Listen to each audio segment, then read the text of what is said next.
Hi, welcome to this session on how to help your dogs through the winter months when there is less light. So they're often having shorter walks, less time off lead, because it is a bit risky letting them off lead after dark.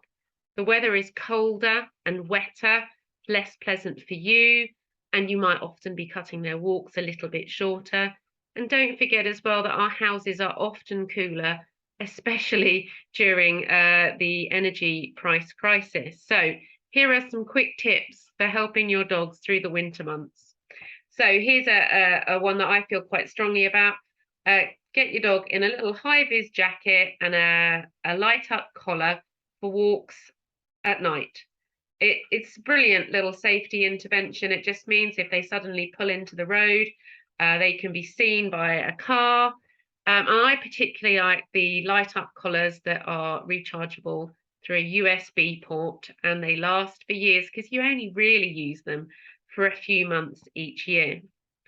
Another thing I would heartily recommend for walking in the winter months, if you're walking after dark, oh, my kids used to laugh at this, but a head torch, because finding a poo in the dark is a really tricky thing. And a head torch is just a really easy thing to use because obviously your hands are used for holding the lead and holding the poo bag. So a head torch is a brilliant thing to have, and indeed it means if you're walking and there's no street lights, you can see where you're going. Another top tip is a baseball cap for keeping the wind and the weather out of your eyes when you're walking, especially if you have glasses like me, because you end up otherwise wishing you had windscreen wipers. And of course, through the winter, you will need comfortable waterproofs. Now, if you walk a lot in the rain, you might want to look at proper waterproofs. And I tend to get boating gear or fishing gear rather than your average high street retailers' waterproofs because they are not waterproof for long enough. And someone recently recommended Helly Hansen as a brand. If anyone's got any comments on that, they can let me know. I also really love the Sealskins. They're not actually made of sealskin, it's a brand.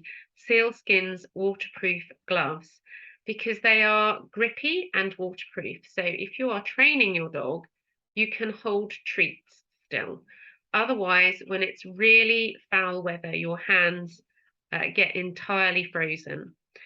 Um, Dog coats, I have mixed feelings about. So I think it depends on your dog and their view of getting wet. So large breed dogs tend to get cold less than much smaller dogs. And they've got a good layer of body fat. They're likely to retain their heat. Um, Also, Labradors and other breeds have a lovely thick double coat that stops them getting cold. But some breeds, like bulldogs, a lot of lap dogs, they've been artificially selected to need a bit of warmth. So in the winter, it might be quite reasonable to put them in a little jacket to go out. I really like the Equifleece brand of dog coats for keeping small breed dogs waterproof and really cozy in the winter. And again, if any of you've got this, then tell me if I'm wrong, but I think they move quite nicely with the dog. I tend to go for something which is minimally invasive to start with. So if your dog's never worn a coat before, don't get them a proper jumper with 4 legs and a tight neck hole, so you have to wrestle them into it. Go for something which is really quite minimal until they're comfortable wearing it, and clearly train them from when they're really young to wear something and give them lots of treats and only put it on for a really short while.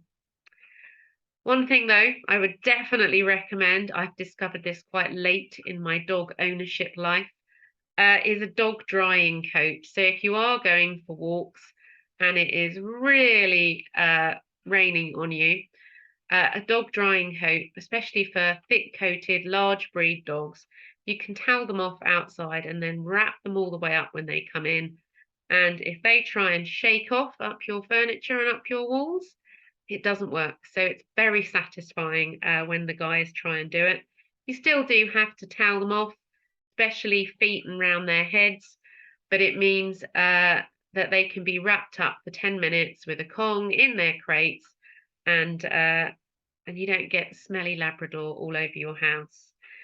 My other thoughts around the cold are that some dogs, especially puppies and thin-coated dogs, get cold at night. So most of us, I don't think we have the heating on at night all of the time.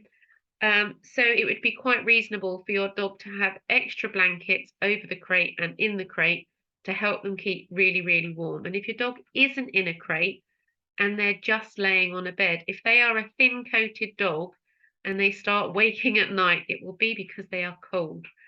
So keep them warm in winter. And then the final thought is, if walks are getting a bit shorter and you're just having a quick whip round the block because it's dark and rainy and cold, that they probably do need some other enrichment in their lives. So it could be food-based enrichment. It could be you do a couple of searches for a toy in the house or in the garden. But really, some interactive games with you are often the best. And when we're tired, it can be quite hard to pull that off.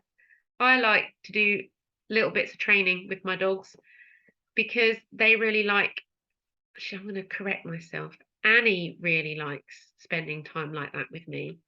If I'm being honest, Lawrence would like nothing more than curling up on the sofa with me, even if he hasn't been for a walk. So perhaps it depends on what your dog really wants, but maybe younger dogs, you want to be doing some tricks training, some searches, keeping their brains stimulated, because not having access to long sniffy walks is a tough place, especially if you're a young dog or if you're anxious. So extra bits of interaction, teach them something new. Don't just for their interaction with you, train them to do something they've already learned to do. So if they know sit down and stand, that doesn't count because they know that. So it's doing new stuff with them. Teach them to do a sit from a new scent, or teach them to bark on command, or jump up into your lap, or something really new and fun that would give them some quality time with you. Any other ideas, gratefully received. Please pop them in the comments, and we can all share best practice. Bye for now.